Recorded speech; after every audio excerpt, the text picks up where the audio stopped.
Muy, pero muy bienvenido, mi estimado telepensante, mi estimada Rocío Cantuarias, mi estimado Álvaro Tejos por primera vez en Esfera Pública. Bienvenido a este programa, La Batalla Constituyente, Constitucional. Ya estamos, pero pensamos que este programa iba a durar mucho menos. Se ha extendido junto con el proceso, ¿no es cierto, Rocío? Y hoy día tenemos la alegría de tener con nosotros a Álvaro Tejos, nuestro invitado, que él es abogado, es profesor de Derecho Constitucional y de Ciencia Política en la Universidad de Chile, gran universidad donde yo también estudié mi magíster de Ciencia Política. Vamos a ver si la podemos rescatar, igual que todo el otro país, que todo el resto de nuestro país que necesita una, ya no la retroexcavadora, sino que vamos rescatando, ¿no es cierto?, lo mejor que tenemos y que estamos extrañando. Bienvenidos a los dos. Gracias. Hola, hola, hola Álvaro, hola Vane, encantada de estar aquí. Y Álvaro, un honor estar contigo aquí en este No, conversatorio. para mí es el agrado y el honor de estar con Vanessa y con Rocío porque son dos mujeres de fuerza y determinación. Eso da mucho más ínfulas para seguir adelante. Gracias, Álvaro. Bueno, hemos conversado, mi estimado telepensante, no sé si a usted le llegó un documento de una gran profundidad jurídica, ¿no? Que anda dando vueltas, que se titula, esto lo hace Casa Ciudadana, para que todos nos sintamos en nuestra casa, un hogar para todos, ¿no?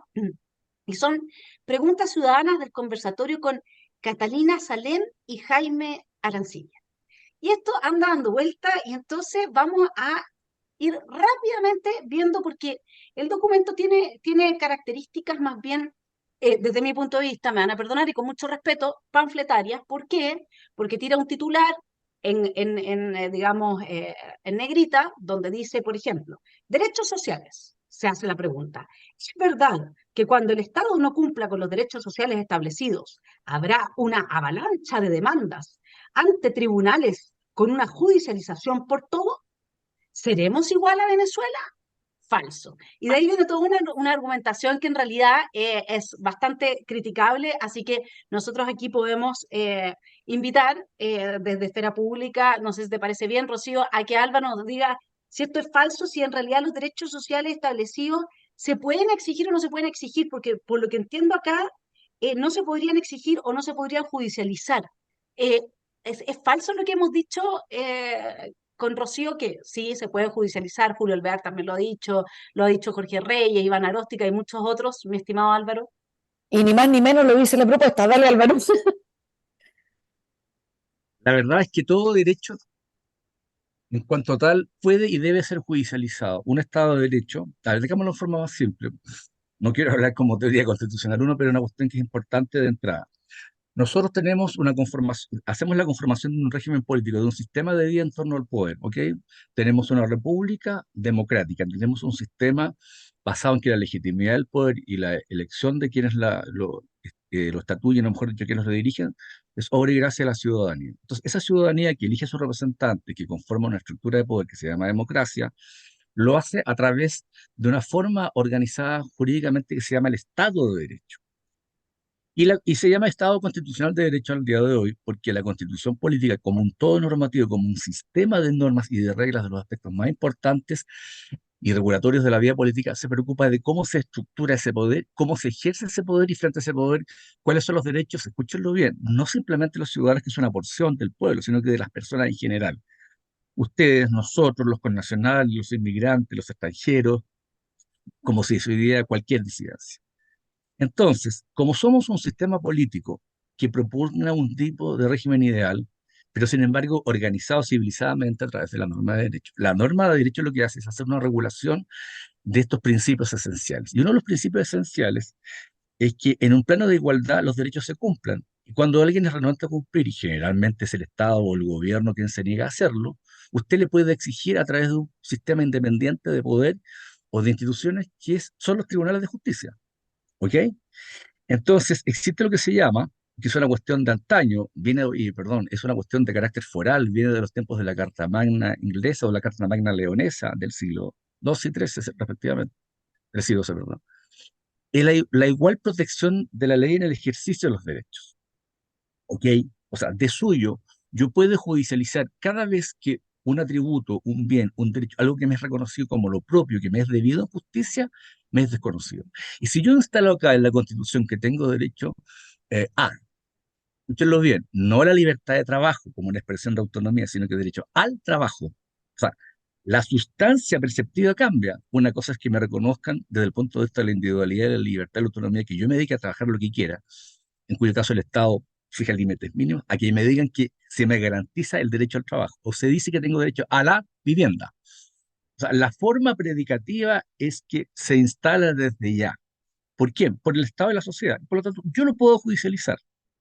Por lo demás, si eso no fuera cierto, que así es, si ustedes leen el artículo primero y el capítulo primero sobre los fundamentos, se dice de forma, digamos, incoherente que la Constitución es norma suprema, lo cual no tendría la necesidad de decirse porque es de suyo norma suprema. Pero a continuación, esta Constitución, como norma suprema que estatuye este Estado de Derecho, dice en el precepto que continúa, que le sigue, de que como fuere el derecho interno bajo esa constitución, se interpreta bajo los tratados internacionales y una idea de progresividad. Entonces, la constitución, perdón, el proyecto constitucional, porque no es constitución con el favor de Dios todavía, espero que no lo sea y no lo va a ser, eh, postula un sistema político denominado Estado Social y Democrático, no de República Democrática, de progresividad en los derechos sociales, cuya norma de derecho aparentemente sería la Constitución como norma suprema, pero remite para su legitimación a los tratados internacionales de derechos humanos, en cuyo caso se actualiza y profundiza aún más, porque en el evento de que yo no cumpla con ese principio de progresividad que viene del derecho internacional, que por lo demás está instalado en los prototipos de un Estado de Derecho, yo puedo demandar al Estado ante los tribunales internacionales en búsqueda de la prestación. O sea, eh, eh, está de tal manera armado, mal armado por supuesto, deficientemente armado el sistema, que yo lo que hago es conducir al Estado, escúchenlo bien, a ampliar su esfera de poder, con el ánimo supuestamente positivo y bondadoso de precaver y prevenir mayor calidad de bienes, pero no se define cómo son los bienes, porque no se define lo que es un trabajo decente, no se entiende lo que es la vivienda como una condición mínima de dignidad, y lo debo, escúchelo bien, lo debo financiar. ¿Y cómo lo financio? Y el Estado fundamentalmente tiene como base y fuente de financiamiento en su erario, o para satisfacer su erario, la impositividad, o sea, el tributo. No tengo otra forma, en términos de racionalidad económica, que no sea aumentar los impuestos. ¿Ok? Entonces, por ejemplo, aquí viene otra falacia. Teóricamente estoy favoreciendo la exención de impuestos territorial por lo que se llama las contribuciones, que es una mínima cantidad de gente que lo paga en el país. Pero como estoy haciendo una pérdida de cerca de 400 millones de dólares, tengo que compensar esos 400 millones de dólares y aumentar exponencialmente la capacidad del Estado. ¿Cómo? A través del tema impositivo. Y básicamente son los dos grandes impuestos los que proveen recursos. El IVA, que incide en el valor del bien de consumo, ¿ok? Eh, y segundo lugar, el impuesto a la renta, que es la progresividad sobre mi utilidad, mi esfuerzo y mi trabajo. La cuestión concreta es que la exacerbación impositiva desincentiva la riqueza, el trabajo y la dedicación. Por eso que desde los tiempos también de la Carta Magna es una cuestión fundamental. No quiero hacer tampoco historia institucional, pero es fundamental que lo tengan claro. La Bill of Rights, la Carta de Derecho de 1689, eh, consolida fundamental que no hay impuestos sin consentimiento popular. Y cuando los colonos quieren la independencia y promueven la independencia en 1776, una de las cosas que reclamaban, ¿recuerdan cuando tiran al mar el tema de los cargamentos del té? Porque les estaban aplicando a ellos un impuesto en tax sin consultarle como súbdito de su majestad. Porque cuando yo aplico un impuesto, lo que yo daño no es al Estado los beneficio, los daño en el sentido que le vuelvo más irracional con mayor cantidad de recursos que no sabe seguramente cómo gastar. Estoy dañando, escúchenlo bien, el derecho de propiedad de la persona, puede ser una persona natural o una empresa, estoy dañando el incentivo al emprendimiento del individuo, cuyo riesgo para instalarse en un mercado, digamos, se debilita porque en definitiva estoy trabajando para producirle beneficios al Estado. ¿Ok? Y lo más grave no es eso. Eso ya es muy grave, y eso termina. El problema es que el Estado tiene dos consideraciones. El Estado es nosotros como una comunidad política, somos todos Estados porque somos una comunidad que nos organizamos a través de vínculos de poder en una espacialidad y dentro de un proceso histórico. Pero el punto está burocrático, que es lo lógico. El Estado es el gobierno, ¿ok? Por eso es que el presidente gobierna de ministra. La administración es el servicio público. ¿Qué es lo que hago? Más que estatizar la economía, es gubernamentalizar la economía. Esa es la gravedad de lo que ocurre. O sea, lo decisorio está en el gobierno. El gobierno tiene políticas públicas de carácter económico, en obras públicas, todo lo demás. Y tiene espectacularmente a la administración para cumplir con su política pública, que es lo que se legitima en la opción popular cuando lo eligen. Entonces, no es simplemente que yo hable del Estado, hablo que el gobierno adquiere, engruesa, exacerba sus poderes de intervención. Y contra eso yo no puedo hacer absolutamente nada. Esa es la verdad. Ahora, me Entonces gustaría hay una seguir. judicialización por angas o por Sí, manga y se genera ese problema de la gubernamentalización. ¿Puedo agregar no, algo, Vane? absolutamente. No sé si lo viste, es que quiero preguntarte a ti, Rocío, porque lo que pasa es que aquí, donde se dice que es mentira, que el Estado Social y Democrático de Derecho va a generar una avalancha de demandas en tribunales y se van a judicializar, y se dice que es mentira y además se dice que si es que no hay dinero, por regla de responsabilidad fiscal, déjame leerlo, en consecuencia los jueces podrán ordenar que se cumpla un derecho social siempre y cuando la prestación esté expresamente contenida en una ley. A su vez, para que una prestación sea aprobada por el legislador debe respetar el principio de responsabilidad fiscal, debiendo contar el proyecto de ley con el debido financiamiento. O sea, se establece, o sea, o aquí hay una trampa en que nos están hablando de derechos sociales universales, prestacionales, subjetivos y jurídicamente exigibles, garantizados, o echa el titular de los derechos sociales garantizados de forma progresiva con el máximo de recursos fiscales disponibles. Luego está la trampa en que en realidad si es que esto no se baja a ley, quedaría ñuco y no correría. No sé cómo lo ves, es que es tan raro, Rocío. O sea, yo creo que quería agregar, Vane, frente a tu pregunta y complementando lo que dice Álvaro, que el artículo 26, yo invito a los telepensantes a que lo lean, en su número 2 dice expresamente, artículo 26, número 2, que existe hoy día en esta propuesta la judicialización de las prestaciones sociales, de los derechos sociales. Esto no lo tenemos expresamente consagrado en la Constitución actual. Entonces, yo comparo y bueno, claro que puede haber una avalancha, como dice, lo usan en la pregunta de esta minuta, lo usan así como exagerado. ¿Seremos o no Venezuela? Bueno, en Venezuela, aquí en Chile no tenemos a Chávez ni a Maduro, capaz que sí, con otro nombre, digamos, ¿te fijas? Pero ¿qué es lo que hay en concreto en la propuesta? En el artículo 26, número 2, se señala que se van a judicializar y que son exigibles ante los tribunales: vivienda, educación, salud, seguridad social, agua y saneamiento, y lo dice expresamente. Entonces, aquí lo que tenemos es una manifestación del efecto expansivo de los derechos sociales. Y respecto a lo que dice la minuta, que señalas tú, Vane, de esto de que no, que el principio de responsabilidad fiscal, me pasa lo mismo que Álvaro. ¿Qué es lo que es la responsabilidad fiscal? Si 2 cuadras más allá o 2 bonitos más allá te dicen que además tienes que ocupar el máximo de recursos disponibles y que además esto se trata de progresividad, tal como lo han reconocido tratados internacionales, pero que se incorpora expresamente a nuestra propuesta constitucional. Entonces, ¿en qué quedamos con la responsabilidad fiscal? Es como una bonita poesía que se pone ahí, pero fíjate que tenemos 2 manifestaciones de este efecto expansivo de los derechos sociales que están dados por el máximo de recursos disponibles, que es mandato al gobierno, como dice Álvaro, a la ley, ¿no es cierto? Si quienes hacen la ley. Los parlamentarios y su órgano colegislador, que es el gobierno. Entonces, yo creo que esto es, por decirlo respetuosamente, a lo menos sesgado, es completamente parcial, ya por no decir que es falaz. Yo creo que es Pasa un que, panfleto, como dices tú. Pero una sí, última, y también complementando, perdón, parece como un debate en una corte, pero es la deformación de uno. Tan cierto es eso que hoy día, si ustedes leen la jurisprudencia actual, hay un incumbente republicano, abogado asesor cuyo nombre no me acuerdo, que estaba diciendo por las redes que por lo demás esto ya está, o sea, para justificar de que era razonable la prestacionalidad, esto ya está avanzado. Sí, pero está avanzado en sede de hermenéutica, digamos, restringida a lo que en cada caso resuelve la Corte, y la Corte muchas veces ha ordenado prestaciones en el plano educativo y sobre todo de salud pública, aún contrariando el texto. O, por ejemplo, independiente que sea legítimo, bueno o no, en nuestro sistema constitucional la huelga no constituye un derecho, es un hecho, digamos, derivado de la incomprensión de los problemas y del rompimiento del pacto en la negociación colectiva entre el trabajador y la empresa. Sin embargo, la Corte Suprema, escúchelo bien, bajo las orientaciones del soft law, ni siquiera el derecho internacional, dice que la huelga es un derecho humano. Entonces, cuando tú vinculas necesaria y, eh, legitimablemente, por así decirlo,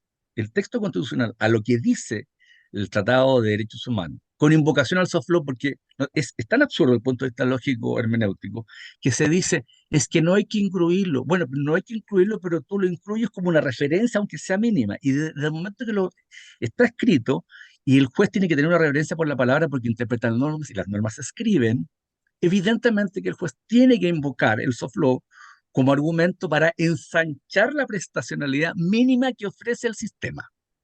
¿Ok? Entonces no resiste análisis lógico. O sea, no hay ninguna razón hermenéutica, normativa para decir lo contrario a lo que estamos sosteniendo. Ellos están mintiendo. Es el tema sustantivo. O no están entendiendo lo que es una teoría desde la interpretación. Y ni siquiera hay que ser abogado. Basta que tú leas a quien le gusta teoría del conocimiento, a quien tiene el tema discursivo, léanse cualquiera. O sea, si hay una palabra, hay una reverencia conceptual por algo que se está diciendo dentro de un contexto cultural. Y les voy a decir la gravedad de la falta de canon, y podemos pasar al siguiente punto. En un debate que se produjo en la Facultad de Derecho, y el mater, estaba el decano y un señor incumbente, o sea, miembro experto.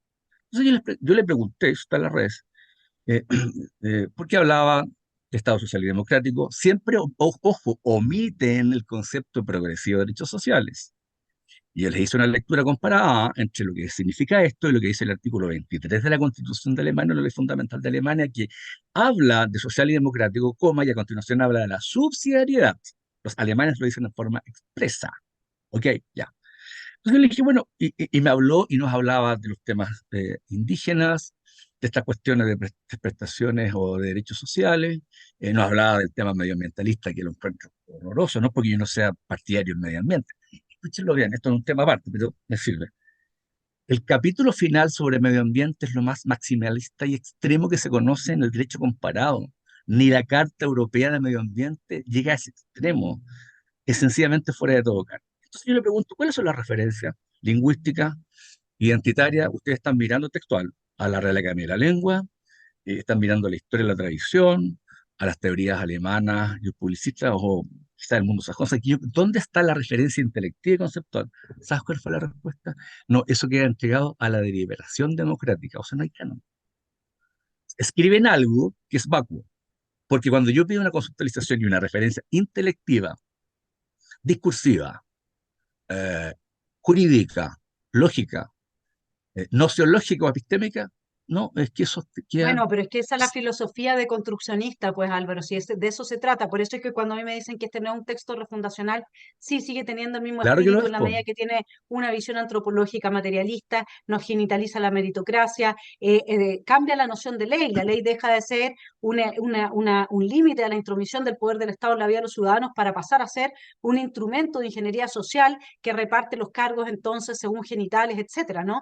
O sea, para mí el espíritu refundacional, y por eso es que tiene que ser de liberación democrática, si esto es Habermas, estos son toda esta deconstrucción que nace desde ahí, y todo tiene que ser, digamos, del momento, y no puede arraigar, porque hay un aspecto mucho más profundo, que es la emancipación del ser humano respecto a todas sus raíces, porque así lo pueden borrar después, pero les conté los orígenes del totalitarismo completo de Hannah Arendt, que tiene como 600 páginas en estos 2 minutos, y para no complicarnos tanto, yo quiero que nos mantengamos de forma más sistémica en los puntos, porque se nos puede pasar la hora del programa, y para responder rápidamente y después irnos al tema más profundo político.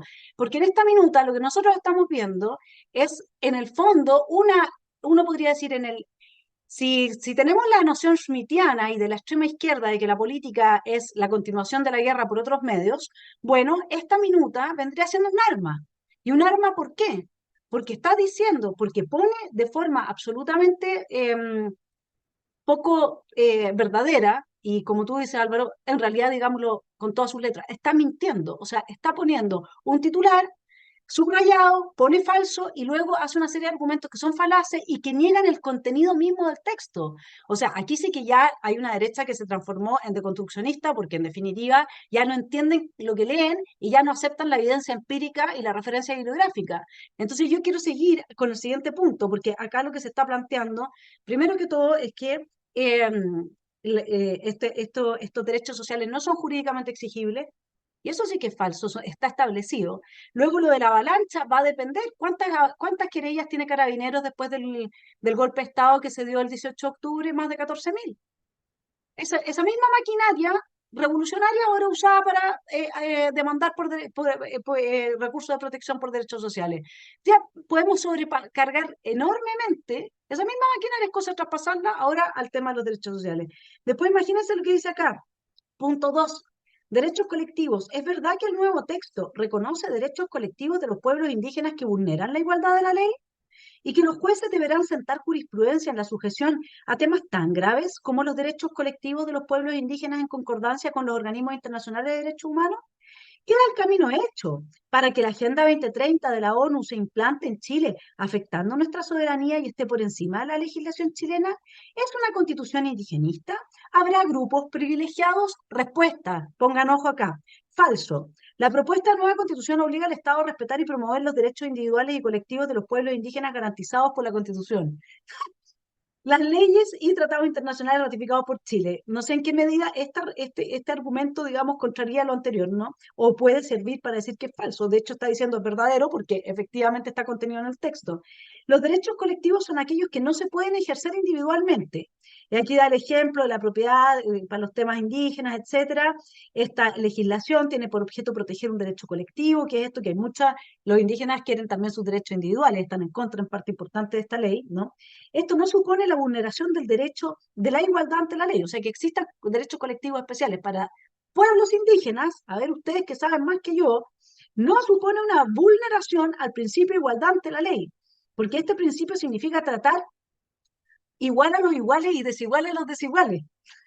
El principio de igualdad se vulnera cuando hay una discriminación que es arbitraria. Y el origen étnico de nacimiento no sería, digamos, razón suficiente para discriminar arbitrariamente en todo, digamos. A ver, no sé, Álvaro, si quieres partir tú a responder este segundo punto. Bueno, nuevamente están equivocados y si se me permite, sin ser muy abogadillo, profesor, quiero partir del mismo texto constitucional. Primera cosa, la actual constitución de Chile, nuestra constitución política de la República de Chile, así se denomina, no es la de Lagos, no es la de Pinochet, es la constitución política de la República, cuya soberanía reside en la nación, plantea en su artículo primero un concepto de orden social, que es de la de los cuerpos intermedios o de las agrupaciones mayores o menores. Dice, el Estado reconoce y ampara a los grupos intermedios. Vale decir, el tema de lo colectivo o eh, lo, eh, lo grupal, en la posibilidad de que se desarrollen y desplieguen libremente, es algo que ya existe.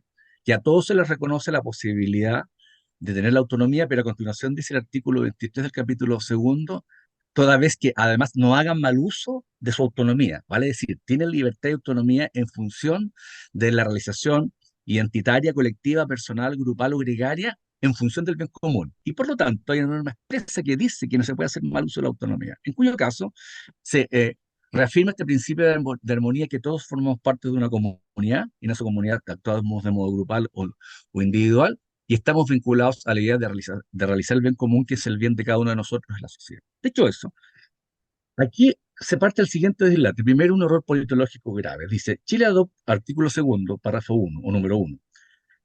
Chile adopta para su gobierno la República Democrática con separación de poder y régimen presidencial. Bastante desusada esta forma de redactar, ¿no? Sigamos. Punto seguido.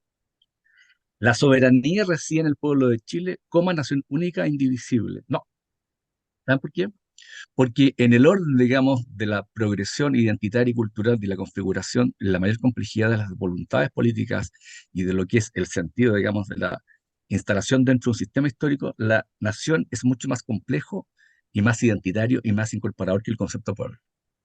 Pueblo es polisémico, tiene varios tipos de orientaciones. Pueblo puede ser simplemente nada menos que el cuerpo electoral en una democracia liberal, puede ser una estructura de clase en el pensamiento marxista, quizás en el pensamiento foral quiere decir a quienes están arraigados en las autonomías territoriales, los pueblos de España. Pero lo que hace el sistema como un solo todo, en cuyo caso se instala una soberanía, es el concepto de nación. O sea, y por último, histórica, cultural y complejizadamente, la nación es la síntesis, la llegada al final. ¿Ok? Entonces, cuando se habla de pueblo como soberanía, se sustituye el principio de la soberanía nacional para dársela al pueblo. Y se llega al dislate de que más adelante lo siguiente. El artículo quinto, la Constitución reconoce a los pueblos indígenas como parte de la nación chilena. Si de suyo son parte de la nación chilena. ¿Pero por qué se dice respetará y promoverá sus derechos individuales y colectivos? Porque los desglosa. Porque como no están vinculados a otra soberanía que no sea la del pueblo, y el pueblo es una agrupación cuya mayor grado de identificación política no existe, tú lo puedes desglosar. Y lo más grave de esto es que se establecen derechos, pero recíprocamente en ninguna parte hay un deber como correlato. Y dice, el Estado respetará y promoverá, aquí volvemos al mismo tema hermenéutico, porque toda norma de derecho y sobre todo constitucional, bajo el principio de la fuerza normativa, es exigible judicialmente. Escúchenlo. Promoverá sus derechos individuales y colectivos garantizados por los tratados internacionales. Volvemos a lo mismo. Cuando ustedes leen el famoso acuerdo, decreto, normativa del 169 de la OIT, a cuyo aspecto referencia se reclaman temas en la cuestión aquí en Chile que se han obligado oficialmente, escúchenlo bien. La OIT en el 169 es soft law, no es derecho internacional asentado, es soft law. Y basta una simple referencia de soft law, por lo demás ahora ratificado por la lecera que pusieron en los primeros capítulos, en el segundo capítulo, para entender de que se está promoviendo una plena y definitiva autonomía sin un correlato de deberes, en un concepto de soberanía que ya no es de la nación como un solo todo histórico. Entonces, jurídica, bueno, teórica, conceptual, politológica, jurídica y judicialmente están faltando a la verdad. Lo que yo debo entender, si es que saben algo de derecho o de historia de las ideas o de antropología, claramente no saben, y de sociología, de lo que no saben es de, me imagino yo, hermenéutica o experiencia forense. ¿Ok? Aquí ya no se trata que tú seas abogado, experto en constitucional o internacional. ¿Cómo vas a un tribunal y reclamas como cualquier hijo de vecino y el tribunal te obliga? Entonces, aquí se parte, o sea, se obvia el concepto de nación, se les reconoce una condición especial, se habla de que están garantizadas por la Constitución y por los tratados internacionales, y a continuación reconoce la interculturalidad como parte escucha, de la diversidad étnica, cultural, o sea, más encima está el redactado. De suyo es obvio que en un sistema de democracia plural, en que estamos todos, o varios, o muchos, bajo una potestad soberana, hay pluralidad de suyo. Pero tú la reafirmas no con ocasión de un principio identitario o antropológico del cada cual, sino que con ocasión exclusivamente de un tema indigenista. ¿Ok? ¿Qué cresta es el diálogo intercultural? Lo pregunto así en forma ufana. ¿Qué cresta es el diálogo intercultural? Tú que eres de ascendencia, digamos, alemana. ¿Qué significa? Decir Jawohl, Guten Tag, Guten Morgen, Prosit. ¿Eso significa? Fräulein, Deutschland, Deutschland. ¿Qué significa? ¿Quién hace este país? A este país lo funda el padre, que es Pedro Valdía, que en nombre de su majestad católico, emperador Carlos V de la Casa de Habsburgo, en el Santiago del Nuevo Extremo, hace un país. Y ese país que inicia en febrero de 1541 su fluir histórico al día de hoy es la integración de una raza europea o de una identidad nacional europea que se mezcla con los aborígenes, con los pipunches, con los huilliches, con todos. Escúchelo bien. Más allá de la leyenda blanca o la leyenda negra, de oro horrorosa de la colonización o la explotación. Escúchelo bien. El español no se acuesta, se casa con la India. ¿Ok? Y hacen una nueva raza. Después ven oleadas inmigratorias, los vascos en el siglo XVIII.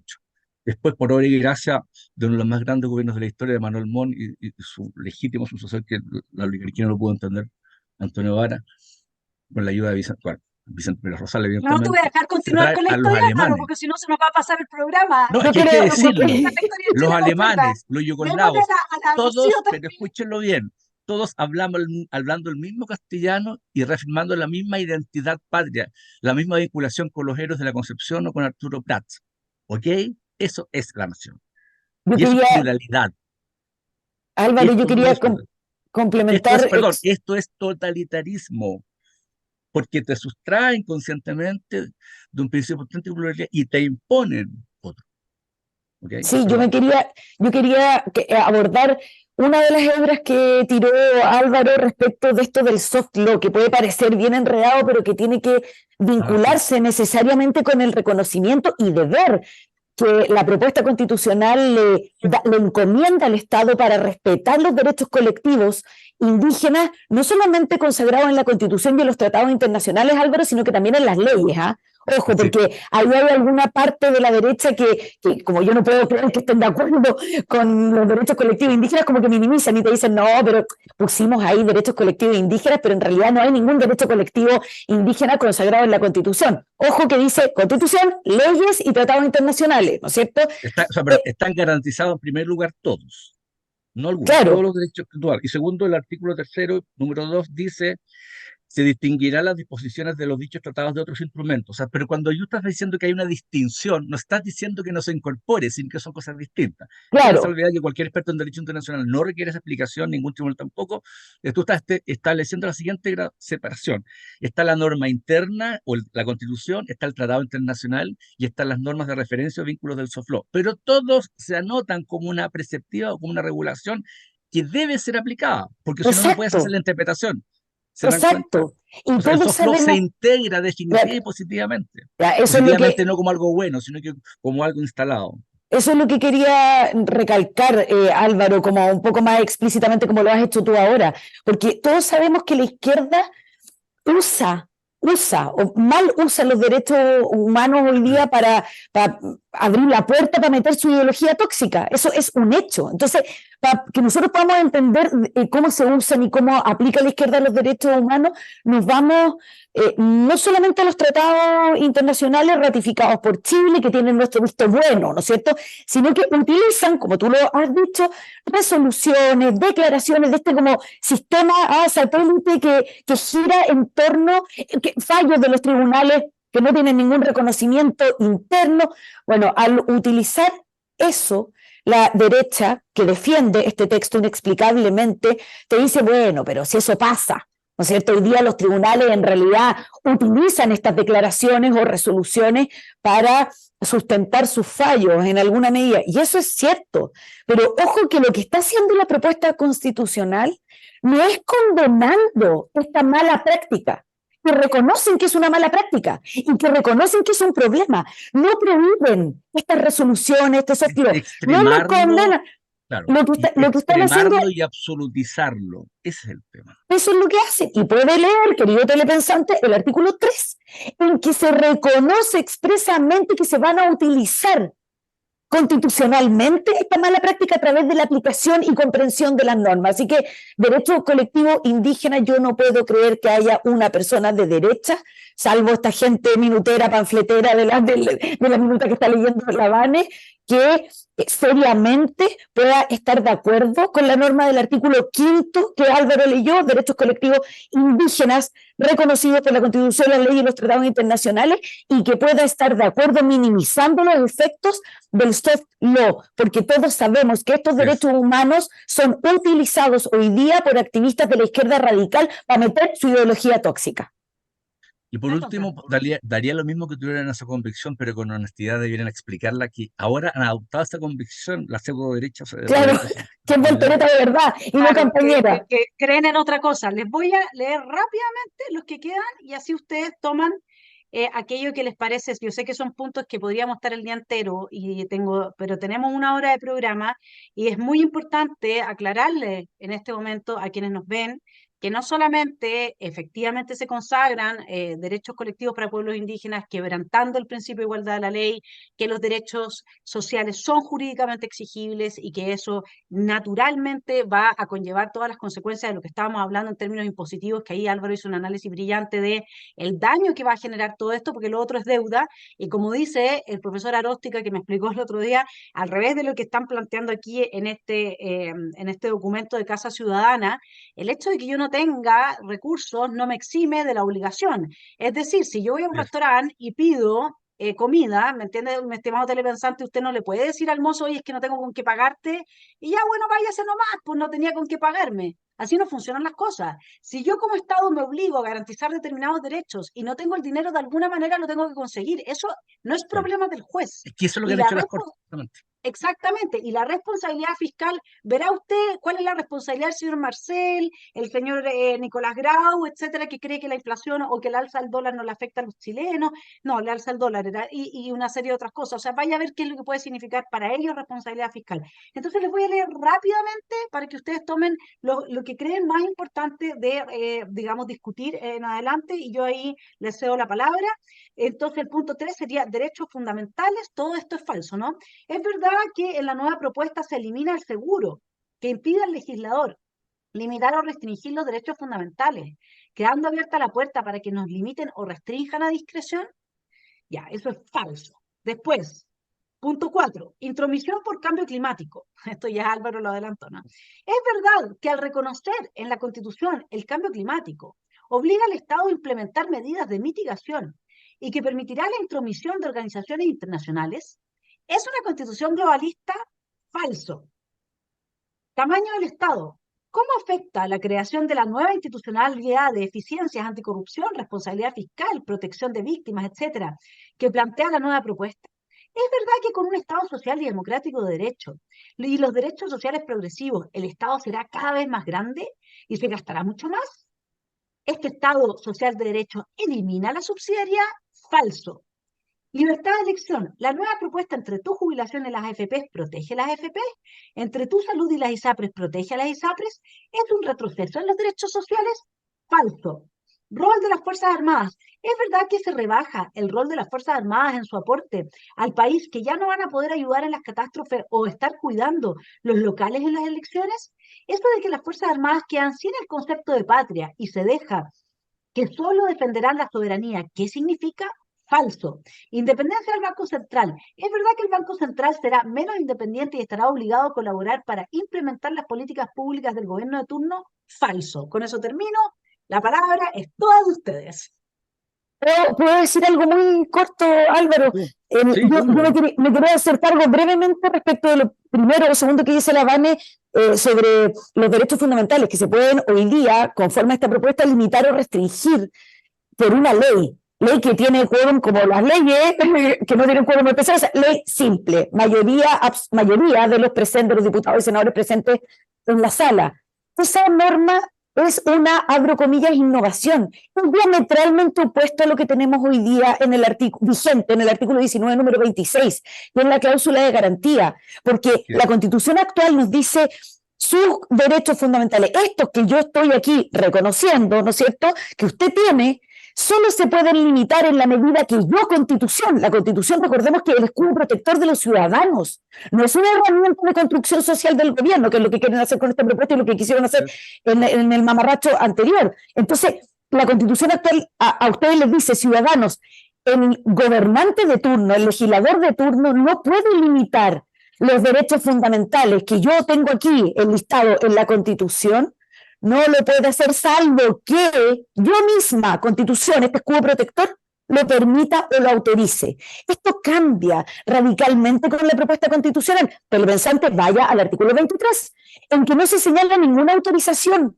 por parte de la Constitución, solo dice la ley podrá limitar o restringir el ejercicio de los derechos fundamentales, punto, y pone algunos que tienen que ser límites que deberían ser razonables, sepa Cristo, con el perdón de Cristo, que es lo que es límite razonable, y toma ahí lo de la hermenéutica que explicó brillantemente Álvaro, o que pueden ser justificados en una sociedad democrática. O sea, piense en la noción de sociedad democrática que tiene Vallejo, si es que llega al poder y con la vigencia si es que se aprueba esta cuestión. Eso. Y lo segundo es Ahora, que en el Rocío, artículo... una pregunta ahí, porque estuve discutiendo en la mañana con un abogado de republicanos que me hablaba de que ese artículo, el de la ley simple aplicado a los derechos fundamentales, había que leerlo en juego con el artículo 30, que es de los estados de excepción, estados de emergencia, donde según él se estarían bajando la Ya, pero, manera de... Vane, ¿Qué le ok, No es responderías tú? verdad. Yo, ok, lo- ok, Es que no es perdón, tampoco así, no es verdad. no es verdad, o sea, no es verdad porque yo fui al texto, y es lo que va a hacer un juez, y es lo que va a hacer el Parlamento, y es lo que va a hacer Vallejo o su gente si es que llega al gobierno e ingresa proyectos de ley que limiten los derechos fundamentales, porque los estados de excepción constitucional no tal cual, pero en forma muy similar a como se hace hoy día, existen expresamente restricción a derechos fundamentales, por cierto, movilización, circulación, incluso de propiedad, ¿no es cierto?, a través de la confiscación, bueno, y algunas otras excepciones. Eso está ahí. El tema es la cláusula de garantía general, la garantía de las garantías, se le llama en castellano al 19 número 26 que hoy día tenemos vigente, y que esto cambia. O sea, no es que tú lo que deberías hacer para no tener una interpretación, que es la que van a tener los jueces, o Vallejo, cuando limitan los derechos fundamentales, tú te tienes que ir a los artículos siguientes, aquellos que consagran los estados de excepción constitucional. No, pues si hoy día yo miro la Carta Fundamental,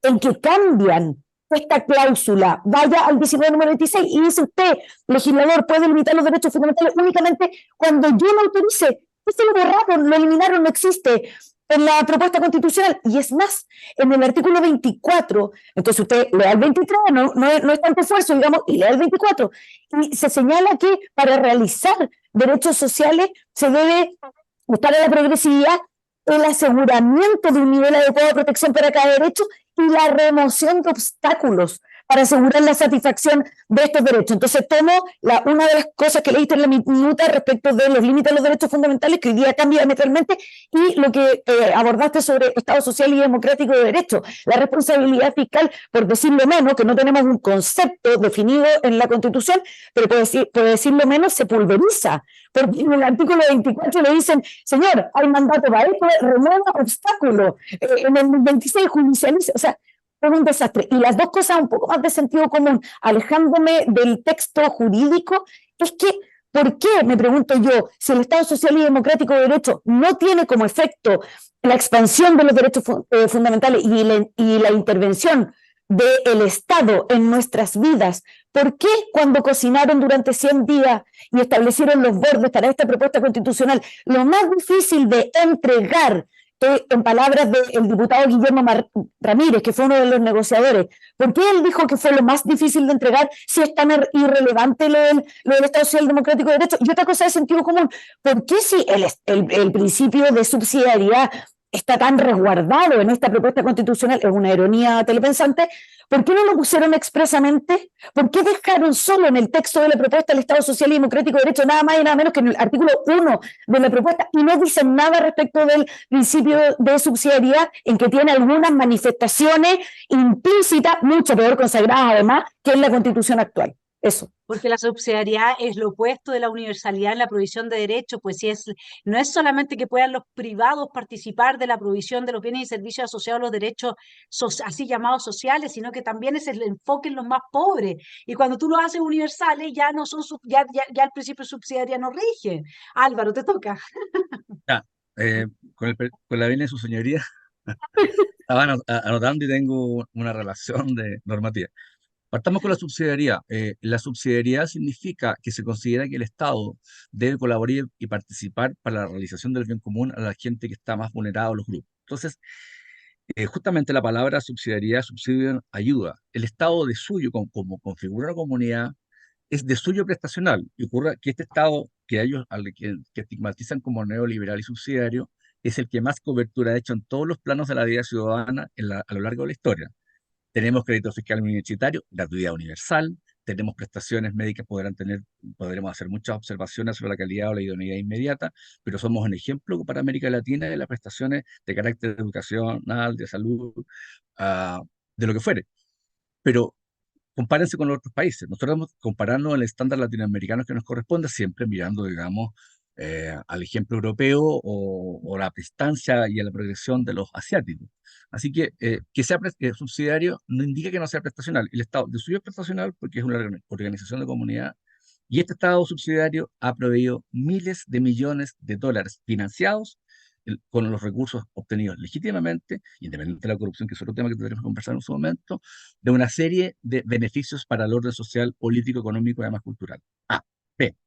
Eh, el artículo 19, número 26, que tú refieres muy bien, Rocío, habla de que la regulación complementaria de la Constitución, de suyo los derechos fundamentales, los derechos humanos se gozan y se despliegan por las solas circunstancias ser tales y formar parte de mi patrimonio jurídico o de mi condición de persona, y no requieren permiso de nadie. Para hacerlos más realizables y perfectibles en un orden sincrónico o armónico con la sociedad, se permite que en algunos casos haya regulación.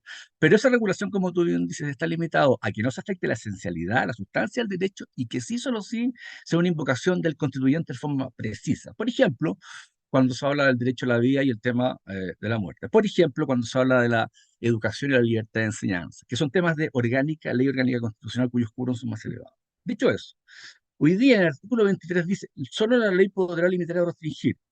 Bueno, a ver, es evidente que solamente la ley en un orden relativamente civilizado puede restringir, pero aquí no se parte del supuesto de la invocación constitucional, sino que se parte del supuesto de la soberanía del legislador, porque si yo estoy diciendo, conforme al artículo 1996, que solo en aquellos casos que, y sin alterar la sustancia de, pero acá digo que la ley, estoy diciéndole al Congreso, que ni siquiera ya es Congreso, se comporta como Parlamento, también un día podríamos dar la explicación la diferencia técnica entre Congreso y Parlamento, y por lo tanto se meten en todas las políticas públicas y arman y rearman beneficios sin responsabilidad fiscal.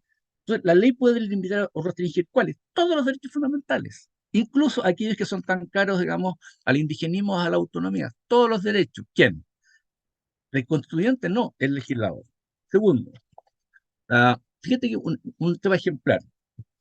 Otra falsedad. En el artículo 19, número 21, hoy día se garantiza el derecho a la libertad económica, llamada también emprendimiento en la nomenclatura actual, más económica. Y aquí se dice, pero oye, mira, dice el derecho a desarrollar cualquier actividad económica. Sí, pero a continuación el literal A dice, una ley de quórum calificado podrá autorizar. Se parte de entrada. ¿Qué es lo que dice hoy día? Solo si se borra la fórmula del dial solo. O sea, ¿qué es lo que hace? Es remarcar y reafirmar la renuencia y el rechazo a la empresarialidad del Estado. Aquí se borra ese concepto y por lo tanto se resulta mucho más fácil hermenéuticamente decir, no es solo sí, que lo puedo hacer. ¿Basta? Como son los engaños, porque seguramente tampoco sabrán redactar. Sigamos. El artículo 37 de los deberes constitucionales borra el concepto de patria con ocasión de lo que dice hoy día nuestra Constitución. Se habla de los deberes del chileno frente a la patria y se reafirma, por ejemplo, deber del Estado y de las personas promover la protección animal. Está perfecto. Pero eso es lo. Sigamos. Esto es grave. El artículo 199 dice que el Banco Central tendrá por objeto velar por la estabilidad de precios. ¿Se dan cuenta? Vale, es decir, precaver que se intervenga en el mercado. El artículo 206 y siguientes hablan del medio ambiente y la sustentabilidad. Pero fíjense aquí lo que dice el artículo primero, cuando se habla de la inviolabilidad de la dignidad. El artículo 6 dice que el Estado deberá remover los obstáculos que impidan o dificulten. O sea, se sustituye, como siempre, como lo he dicho en otras oportunidades, la idea de un Estado servicial, como dice el artículo primero, por un Estado removedor. O sea, de entrada, el verbo rector es remover, ¿qué? Sin consideración a otra cosa que no sea lo que ellos llaman Estado social. Remover, ¿te has dado cuenta? Las palabras que de nomenclatura uso constitucional positiva son asegurar, complementar, regular. Pero aquí se dice remover. El Estado promoverá las condiciones de justicia y solidaridad. ¿Solidaridad en qué sentido justicia? Yo lo entiendo. Para que la libertad, ¿cuál? Igualdad de las personas, ¿cuál? Escucha, removiendo los obstáculos. Si yo instalo el verbo rector, remover, como forma perentoria de intervención y de supresión, porque ese es el sentido de remover, no de servir, no de guardar, no de complementar. Está estableciendo entonces cuál es el sentido primero. Una constitución es un todo normativo y político. No se interpreta aisladamente cada uno de sus preceptos, porque es la configuración de un sistema de poder, un régimen que tiene una teleología, una finalidad. Y si la finalidad es un Estado social y democrático, todo lo que se diga después tiene que estar supeditado a que el Estado puede remover, que el Estado debe garantizar lo que dicen los tratados internacionales y los soft law, que ya no tenemos nación sino que pueblo, que tenemos autonomías de carácter racial y de cualquier otro tipo que están amparados por el derecho internacional. Se pierde el sentido de la unidad, la supremacía, pero lo peor es que le decimos al Estado, tampoco es el Estado, no somos nosotros, es el gobierno. Y sostenido hasta la saciedad desde el primer día. Este es un proceso ilegítimo, viciado en su origen, absolutamente inaceptable. Y eso debería ser muy legitimista, porque es importante, porque nada bueno puede salir de algo que proviene, digamos, del vicio. Ha generado un insumo. Eso la derecha lo sabía y lo sostuvo hasta hace poco. Sí, ha Ahora, promovido hay un dos. proceso que en este proceso legítimo, un efecto deficiente, un proyecto malo, mal redactado, incoherente, contrario a todo principio de cualquiera derecha republicana auténtica, de aquellos que hicieron la patria, de aquellos que como la República de la Manuel Montt, Antonio Vara, de la dignidad del Macea. Eso es la tradición. Y la izquierda, de origen más americanista, también debería entender que esta cuestión es una disolución del Estado que ellos tanto defienden. Es un pésimo proyecto, escúchalo bien, doblemente ilegítimo que respecto del anterior, porque en el anterior al menos se nos preguntó si queríamos entrar. Aquí una oligarquía partidista que se Claro. pone de acuerdo a título de qué, que dice que cumplen un pacto. ¿Qué pacto? El Congreso es nacional, representación de la voluntad nacional, y ellos son nuestros representantes, son nuestros mandatarios. Yo no mandaté a ningún partido político para que no fuera otra cosa que respetar el proceso anterior, que culminó el 4 de septiembre, en que el pueblo mayoritariamente dijo que no quería constituir o Además, reconstituir este Álvaro, que perdona, pero no todos los partidos sistema. políticos tampoco participaron y nadie Pero sabe todos se negaron. quiénes eligieron a los 8 señores. Ahora hay dos puntos que son fácilmente discutibles porque los comentamos, mi estimado telepensante, antes que empezara el programa. Una cosa es el tamaño del Estado, que dicen que no va a aumentar, y la otra es la Claro que autonomía del sí. Banco Central. Yo sé que ahí rápidamente podemos decir si es que efectivamente nuestros contertulios ausentes que nos mandan esta minuta diciendo que nosotros decimos puras falsedades, en realidad si es que tienen o no tienen razón, porque es bueno aclarar esto para la gente en esta discusión, ¿no? El Rocío, no sé artículo, si quieres partir. sí, Ah, perdón, Rocío.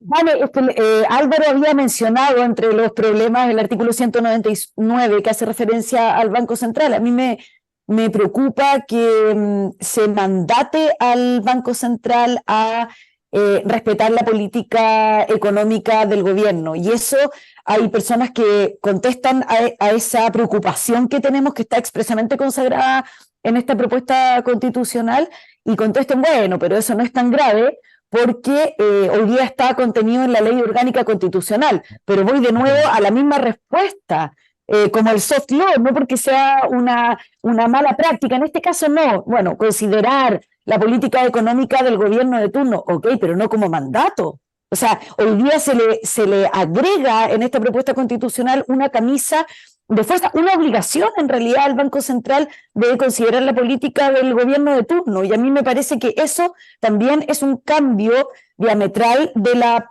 constitución actual y muy grave para cuidar la autonomía y al final el buen ejercicio de las funciones del Banco Central. sí, pero en esta Oye, minuta se dice, Álvaro, que la autonomía se ve fortalecida en este proyecto de nueva falso, constitución. falso. Porque, aunque, mira, supongamos que sea cierto que lo que ellos dicen que es falso. El lenguaje que se ocupa, digamos, politiza al extremo, desvirtuando el sentido técnico. Evidentemente que lo económico es una cuestión de carácter político y de racionalidad en el sentido de organizar la casa. Pero la verdad es que yo leo lo que dice el artículo tercero de la Ley Orgánica Constitucional. Es una cuestión de precepto contra precepto. El Banco Central tiene por objeto velar por la estabilidad de la moneda y el normal funcionamiento de los pagos, internos y externos. O sea, el bien sobre cuya regulación establece preocupa es la moneda. Ese es el bien. ¿Ok? Ya continuación.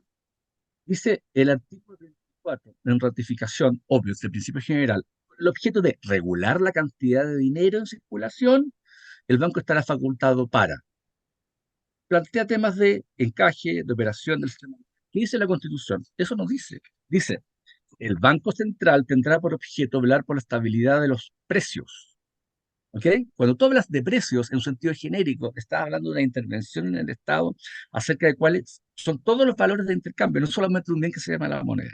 Y como esto va a pasar a un juez, y los jueces no tienen por qué, no son expertos en economía, los jueces constitucionales tampoco, ni saben lo que es la racional económica, no es que no sean educados, pero no tienen por qué saberlo porque es un tema normativo. ¿Cómo puedo preocuparme yo del concepto de estabilidad de precios? La estabilidad es institucionalizar, es equilibrar. Entonces, intervención para que esta cuestión ocurra. De los precios, escúchenlo bien, no del valor de la moneda o el circular. Siendo la moneda uno de los bienes principales para dar estabilidad en un tema que le preocupa a la gente, que es la inflación. Estabilidad de precios. Además, es otro sí, como dirían los abogados, es otro sí, considerando toda la presión fiscal, porque las promesas populistas de derechos sociales, de 10 o 20 nuevos sistemas burocráticos, que hacen inviable, inevitable, que una intervención de la economía por parte del Banco Central. Esa es la verdad. Están tergiversando. Uno tiene que tener un mínimo de reverencia por la palabra como está escrita. Todos los incumbentes han hablado del Estado Social y Democrático comparándolo con Alemania, que es absurdo. Omiten, coma, progresivo de derechos sociales, coma, omiten remoción, ¿ok? Coma, omiten tratados internacionales de derechos, coma, omiten soft law, y suma y sigue, y suma y sigue. Entonces, Álvaro, las normas del Banco Central, como están hoy día, ¿son mejor o están consagradas de modo mejor o peor para resguardar la autonomía del Banco Central y que el gobierno de turno no Mucho se meta? mejor, Hoy día está mucho obviamente mejor. porque Eso es. uy, Entonces, sí, pues, que la vuelta de la minuta, lo que pasa es que la ley orgánica ya incluía que la cuestión. O sea, no como es está hoy verdad, día, no es verdad. vayan a Mira, leer el el 129, otro vayan a leer día el 201, está peor. Yo no sé no qué más tengo por vuelta hay que norma, darle. no tengo por norma escuchar ni leer a de cierto No se partido. oye cuando Álvaro, no se Ah, oye perdón, cuando no tengo te por norma tienes que escuchar, dedicar. ahí sí, sí, que soy medio Sí. inquieto. No tengo por norma escuchar ni leer a los incumbentes fanatizados. Y la otra vez uno de estos incumbentes, cuyo nombre no me acuerdo, que es muy conocido, decía que se decidió, escúchenlo bien, se decidió hacer esta norma del Banco Central porque con eso podían precaver que más adelante la izquierda no lo hiciera. O sea, más encima son conjeturales y ellos parten del supuesto, digamos, de efervescencia, de inestabilidad y de conflictividad. Entonces O yo no sea, puedo entender. como la izquierda va a querer empeorarla, empeoremos al tiro. Exactamente. ¿Y por qué? Y aquí tengo que ver un tema que es importante, pucha, Vanessa, no me corté.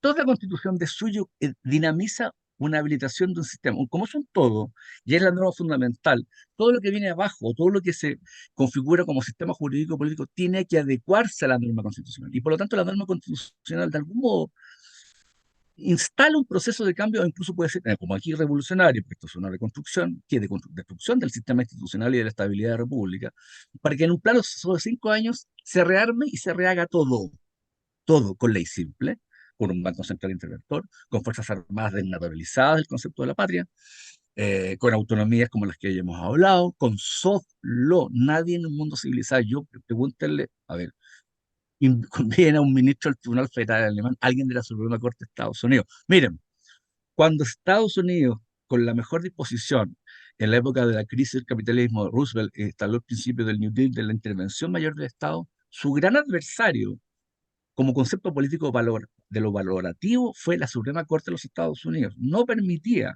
aun con las mejores intenciones, que el gobierno demócrata de Roosevelt tuviera una intervención más allá de lo razonable según las bases esenciales del orden constitucional y de la tradición norteamericana del capitalismo, la libertad, la autonomía, aún para hacer un salvataje del capitalismo. El capitalismo, por así decirlo, la libertad se salvaban solas, ¿ok? Mediante la sustancia de ese paradigma: trabajo, dedicación, esfuerzo, autonomía, etcétera. Eso es propiamente. Cuando el año pasado en la causa de Dobbs hacen una reversa aparente de lo que hacen en Roe versus Wade en el año 71 y dicen que el aborto no es un derecho, no están diciendo otra cosa que es lo que corresponde que se sostenga bajo el principio de autonomía y libertad de las personas y de las mujeres. ¿Se dan cuenta, no? No es ser regresivo o no regresivo, es ser identitario y conformarse. Lo decía Thomas Jefferson, ayer se lo postearon unos amigos de mi generación. Más vale conocer estas imperfecciones, adecuarse a ellos y evolucionar. Todavía no me han demostrado el onus probandi, la carga de la prueba. ¿Por qué razón esto que tenemos hoy día no es tan bueno, no es legítimo, o lo que se me propone es mejor? ¿Qué hace que el nuevo proyecto no tan solo se justifique en su legitimidad, que no la tiene, pero además, independiente de dejando de lado esa disputa que no es menor, que es una disputa doctrinaria e ideológica, significa que el insumo propuesto es mejor? no existe ningún argumento determinante, serio, definitivo, que me diga que lo propuesto es mejor. Y lo que yo sí puedo decir, con absoluta responsabilidad de lo que es lo normativo, lo que es lo habilitante, es que se va a deformar las bases esenciales de un sistema fundado en la identidad nacional, en la historia patria, en las tradiciones, y un hecho demostrado, cierto, de la eficacia. Esta Constitución, que se ha defendido solo desde el proyecto revolucionario, incluso en 2019, ha permitido estabilidad, crecimiento, paradigma en América Latina, ha salvado los problemas, las instituciones son funcionales, hemos tenido elecciones y plebiscitos. No es una obra perfecta, como siempre repito la misma frase, Lord Acton en el Parlamento británico, en el siglo. Es una obra casi perfecta, está notablemente bien diseñada. Y quienes ayer lo defendieron, hoy día la quieren destruir. O sea, como San Remigio de Reims, lo que ayer adoraron, hoy día lo queman. Y esos incumbentes no pueden ganar un plebiscito, porque no están instados en el bien común, en la identidad, en la coherencia. Es una cuestión que es cara a la política. ¿Ok? Si solamente miramos a la oportunidad y tenemos la cobardía de no encarar el enemigo común, que parece que ya no es común, es de nosotros nomás, no podemos seguir el ejemplo de los padres de la patria, de los héroes de la Concepción, como siempre digo, de quienes se instalaron en las fronteras a defendernos frente a las presiones fronterizas y su homicidio. La decisión final de un pueblo, políticamente hablando, proviene del alma, del espíritu. Fíjense ustedes que, permiso, tenía preparado. Hay un gran pensador que se llama Ernst Junger, no se puede ver así. Y una entrevista a Junger es notable.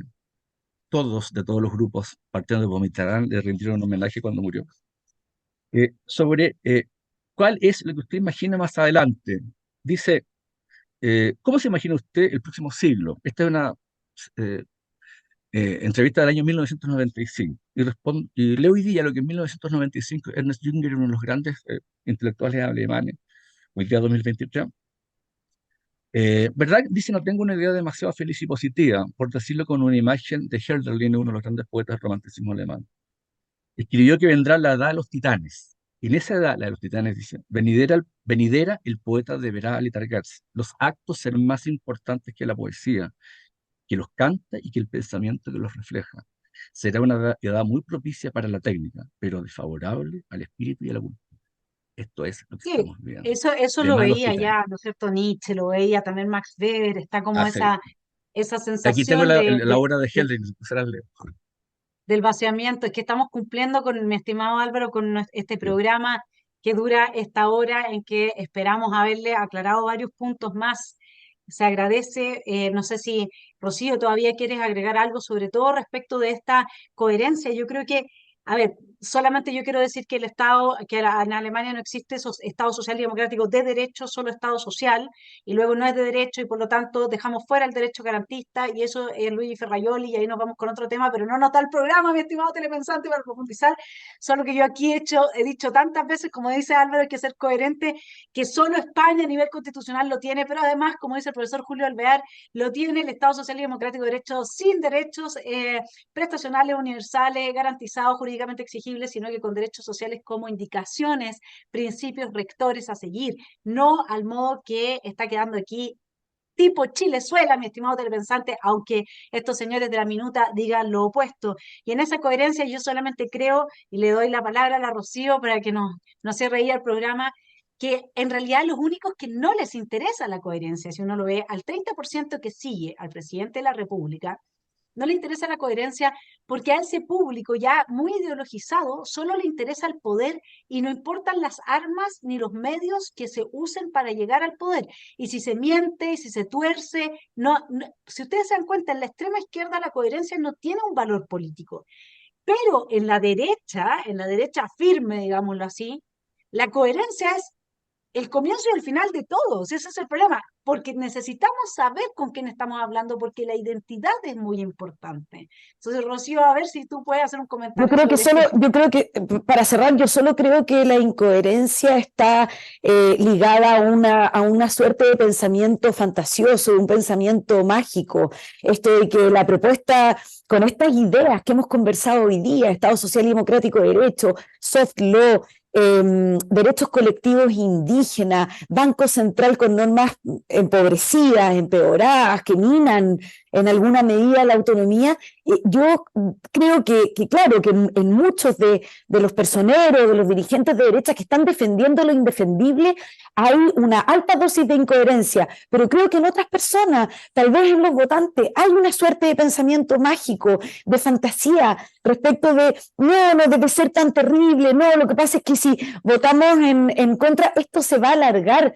Telepensante, es justo al revés. Imagínense que hemos conversado en una hora la cantidad de normas de implementación, la cantidad de normas de implementación y de fallos que van a interpretar este mamotreto 2.0, que van a dar lugar, o sea, van a ser años y años de implementación, en mi opinión, de profundización, de una decadencia, de una miseria, y solo tengo un cierre como más positivo. Votar en contra, creo, esta es mi opinión sincera, incoherente, digamos, yo para la campaña de convencionales juré defender lo bueno, o sea, lo bueno de la Carta Fundamental que tenemos vigente en 1980, yo creo que el en contra obliga a todas aquellas personas, muchas incoherentes y otras que están en un mundo de pensamiento mágico, a concentrarse en lo que realmente afecta hoy día a las personas, que no tiene nada que ver con la Constitución. Dejen en paz la Constitución de 1980, como se lo dijimos claramente, el 62% el 4 de septiembre, y preocúpense de trabajar. Tenemos problemas urgentes, y creo que eso se consigue única y exclusivamente con una mayoría en contra. Ese era mi cierre, Vane y Álvaro, encantada de estar de nuevo con usted y contigo, Álvaro, fue un agrado conocerte. Álvaro, en 2 minutos, ¿quieres aportar algo todavía a esa reflexión? Sí, la soberanía reside en la nación, nosotros somos la nación, en la tradición histórica, en la conservación de nuestra identidad. Y esta nación se va a expresar el 17 de diciembre del mismo modo que lo hizo el año pasado. Estamos por sobre facciones, banderías y partidos políticos. Cuando a mí me dicen y me preguntan y desafían al debate de por qué voto con los comunistas, el problema no es que yo vote con los comunistas o no.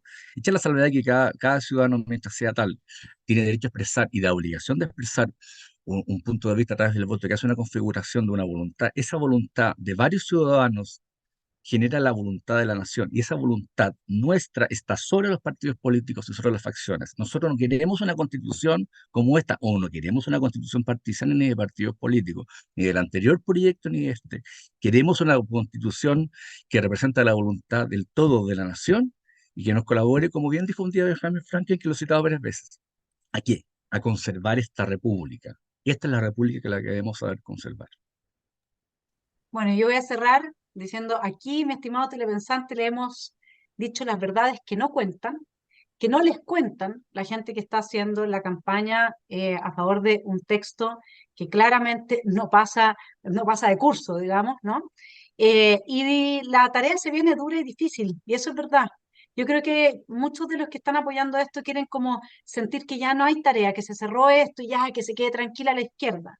Pero nosotros los que estamos defendiendo esta institucionalidad, sabemos que la institucionalidad va a requerir luego de la fuerza legítima, el uso de la fuerza, la coerción que tiene el Estado para defendernos, para devolver la seguridad a los chilenos frente al crimen organizado, frente al narcoterrorismo, frente a la inmigración ilegal. Pues bien, así es que una vez que hayamos recuperado nuestra Constitución de 2005 de este proceso revolucionario, la hayamos salvado nuevamente, nos vamos a tener que empezar a preocupar, mi estimado Álvaro, mi estimada Rocío, mi estimado telepensante, de ver cómo lo hacemos para que los organismos internacionales dejen de intervenir en Chile cuando hay golpes de Estado, neutralizando las Fuerzas Armadas y de orden, y para que los tribunales de justicia también dejen de perseguir cuando no corresponda a miembros de las Fuerzas Armadas y de orden, provocando la neutralización de la capacidad del país de devolver la seguridad a sus ciudadanos y de evitar o de contener de forma racional los golpes de Estado, las revoluciones moleculares, los días del joven combatiente y el largo etcétera de problemas que nos aquejan. Les mando un abrazo. Gracias por haber estado hoy día en Esfera Pública y vamos a tener mucho por delante que trabajar juntos, así es que aquí al menos hay unidad, aquí hay amor a la patria. Que estén muy bien. Nos vemos en la Chao. victoria. Nos vemos en la victoria.